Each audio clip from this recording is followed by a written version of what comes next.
Hello viewers, in this video I will show you how to install WinRAR Windows 11. How to do this? Let's start.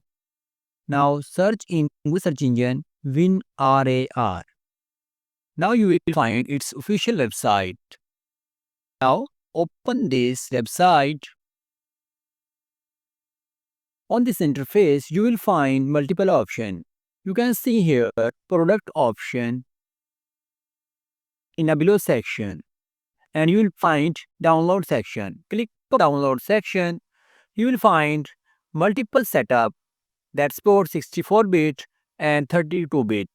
Our system is 64-bit, so click on 64-bit WinRAR edition. It's downloading. Now click on three dot and go into download section. You can see here downloading is complete. Now right click on this setup and run as administrator. And simply click on next.